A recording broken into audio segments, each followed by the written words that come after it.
A terrified security guard is unscrewing the vent to an air duct, hoping to escape from something. The camera pans over a set of monitors showing various rooms in a family entertainment center called Freddy Fazbear's Pizzeria. The guard is captured and knocked out. When the guard regains consciousness, he finds he is strapped to a chair. A bear-shaped mask with sharp gears and springs is slowly lowered onto his face as he screams. A mall security guard named Mike is waiting in line to buy some lunch when he sees a man scoop up a little girl and carry her away. Mike pursues the man and violently tackles and beats him. It turns out the man was simply the girl's dad, and Mike is fired. He meets with a career counselor who offers him a solo job as a night security guard at Freddy's. The counselor explains that Freddy's has been closed since the 1980s, but the owner won't sell and retains a single guard so to make sure nobody vandalizes the place overnight. The counselor thinks this will be a good fit for Mike since he won't have to interact with others, noting Mike's long history of being fired from jobs. Mike declines, saying he isn't available to work night shifts. Mike returns home, where there's an eviction notice on his apartment door. He enters and says hi to the babysitter, Max. He greets his younger sister Abby, who is busy drawing. Mike is raising Abby on his own. That night, Mike goes to sleep underneath a poster depicting a Nebraska forest and listening to a cassette tape of nature sounds. In Mike's dream, he is with his parents and a younger brother named Garrett. They are camping in the woods in Nebraska. Mike loses track of his brother while they play, and when Mike finally finds him, Garrett is being abducted. Mike is powerless as Garrett is driven away in a stranger's car. The next day, he attends a meeting with his Aunt Jane and Jane's lawyer. Jane is trying to get custody of Abby, likely so she can receive the government aid for raising her. The caseworker sides with Mike for now, noting that he is in the center of all the pictures that Abby draws, indicating he is the center of Abby's world. However, the caseworker tells Mike that he needs to get a job in order to keep custody. Having no choice, Mike calls the career counselor and accepts the night security job at Freddy's. Mike leaves Abby in Max's care and goes to the closed pizzeria. Mike finds and watches an old cassette tape that shows Freddy's as a fun family environment. Mike is startled when he finds a small statue of a balloon boy in a locker. He soon falls asleep and again dreams of his Garrett's abduction. This time, however, a group of kids wearing animal or pirate costumes is in his dreams. Mike asks who they are, but the children run away. Mike wakes up and returns home. Cutting to a diner, Jane is meeting with Max and Max's brother, Jeff. It turns out that Jane hired Max to look through Mike's belongings while babysitting to find incriminating evidence Jane can use against Mike in the custody battle. Max says that Mike has nothing to hide, other than he sleeps an abnormal amount of time. Jeff and Jane then concoct a plan to ransack the pizzeria so that Mike will be fired yet again. That night, Mike brings the Nebraska poster and tape of nature sounds to his job and falls asleep. Entering his dream of Garrett's abduction, he again encounters the strange children. The kids again run away, but Mike catches one of them and demands they tell him who they are and what they know. The kid scratches Mike on the arm with a pirate hook before he wakes up to the sound of someone at the door. Mike opens it to find Vanessa, a police officer whose beat covers Freddy's. She goes inside and clearly knows the place, saying she went there as a kid, and it used to be the happiest place on earth. Vanessa notes that Mike has a scratch on his arm, in the same place he was scratched in the dream, and bandages it. Vanessa says that Freddy's was shut down after some kids went missing there in the 1980s. She then takes Mike to the entertainment room and turns on the power. There, a number of animatronics power up. There is Freddy, a bear, Chica, a chicken, Bonnie, a purple-colored rabbit, Foxy, a pirate fox, and Mr. Cupcake, a smaller animatronic that is a talking cupcake. The animatronics sing and dance before the power goes out. As the pair leave Freddy's, Vanessa mentions that no security guard has ever lasted in the job.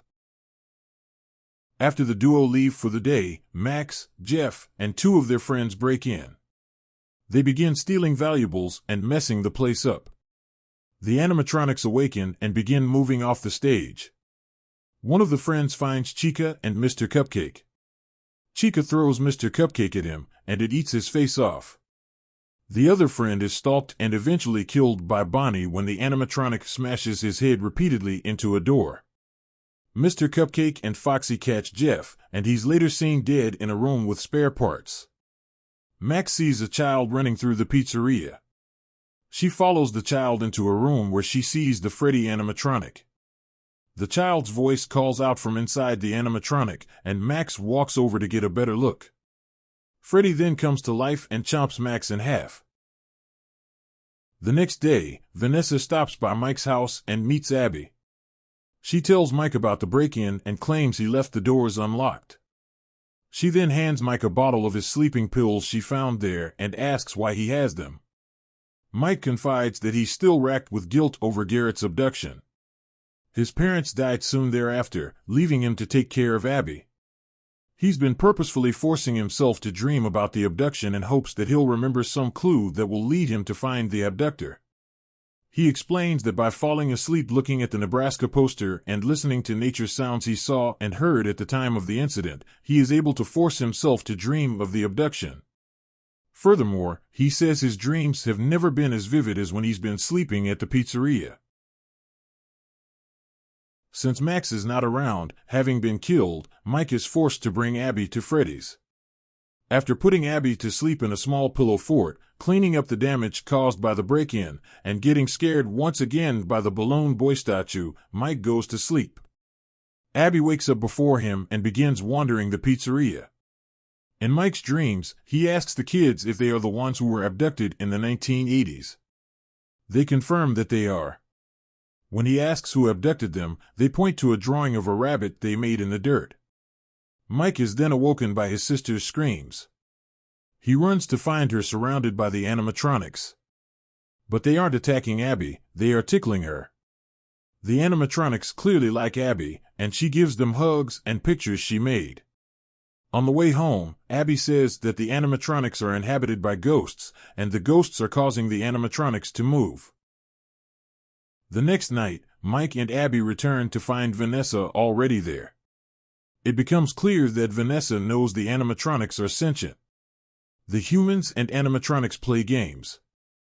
Mike eventually finds some time to have a private talk with Vanessa. She is angry at Mike for bringing Abby to Freddy's. To show how dangerous the animatronics can be, she takes Mike to a back room. There are the animal outer shells and electronic skeletons that are placed inside the shells. The shells are locked to the electronic skeletons using a spring mechanism that clamps onto the skeleton. If clamped onto a human, it would almost surely kill them. She then warns Mike to stop looking for Garrett's abductor and never to bring Abby back to Freddy's. Not willing to give up on his job and chance of finding out what happened to Garrett, but also unwilling to endanger Abby, Mike calls Joan and gets her to babysit while he goes to work. In his dream, one of the mysterious children finally agrees to talk to Mike. The child confirms that they are the same children that had been abducted like Garrett, and that they are now the ghosts who possess the animatronics. The child offers to let Mike have happy dreams where Garrett and Mike's parents are still alive. All they want in exchange is to play with Abby forever. Mike initially accepts the deal, but then changes his mind. The kids attack him in the dream and, when Mike awakens, he is knocked out by Foxy. Meanwhile, Freddy shows up at Mike's apartment and knocks out, or possibly kills, Jane. He asks Abby to come with him to the pizzeria to play, and she agrees. The pair get into a taxi, freaking out the taxi driver. When Mike recovers, he is strapped to a chair, with the killer Freddy mask from the beginning of the film being lowered onto him. He manages to escape with the aid of Vanessa, who mysteriously appears. Vanessa explains that a man named William Anton created Freddy's and wore a yellow bunny suit to abduct and kill children, including Garrett. When police began investigating, he hid some of the children's bodies in the animatronic suits. When William found out that the children's ghosts later possessed the animatronics, he corrupted them into thinking he was their father. Mike realizes the danger Abby is in and asks Vanessa to help save her. She tearfully says she can't help, but gives Mike info on a way to sneak into Freddy's. Vanessa also says the animatronics can be incapacitated by electricity and hands him a taser. Mike sneaks into Freddy's and watches as Chica takes Abby to a back room. Mike tases Freddy and Bonnie before following Chica into the back room. There, he sees Chica and Mr. Cupcake trying to load Abby into a marionette-like animatronic. Mike interrupts and tasers the while Abby wriggles out of the suit just in time to avoid being impaled by the spring lock mechanism. The siblings embrace and Mike says he would never give up Abby. As they are going to leave, the yellow bunny arrives. It begins fighting Mike as Foxy chases Abby. Just when it seems that Foxy will capture Abby, it is tossed by Vanessa. The officer then confronts the yellow rabbit, calling him Dad. The rabbit removes its mask to reveal himself as the career counselor. He changed his identity from William Anton after Freddy's was closed. Vanessa pleads with her dad to stop what he's doing, but William coolly walks up to his daughter and stabs her. Meanwhile, Mike tells Abby to remind the animatronics of who William really is. Abby draws a picture depicting William in the yellow bunny suit killing them. This undoes William's corruption, and the animatronics attack William. In the scuffle, the spring lock mechanism is activated and it impales William. As the madman bleeds, he screams out to Mike that he'll be back. He always comes back. The animatronics then drag William to the back rooms. Mike and Abby drag Vanessa out of Freddy's. Sometime later, we see that Mike and Abby's relationship has improved. They stop by the hospital to visit Vanessa, who is in a coma. At home, Abby says she feels bad that the ghost children are now truly alone, as William is no longer paying security guards to spend the night there. Abby asks if they can one day visit Freddy's again, and Mike responds that maybe someday they will. Meanwhile, at Freddy's, William is still alive, though trapped in the bunny suit. In a post-credit scene, the taxi driver is startled when he turns to the back seat, only to find the balloon boy statue sitting there.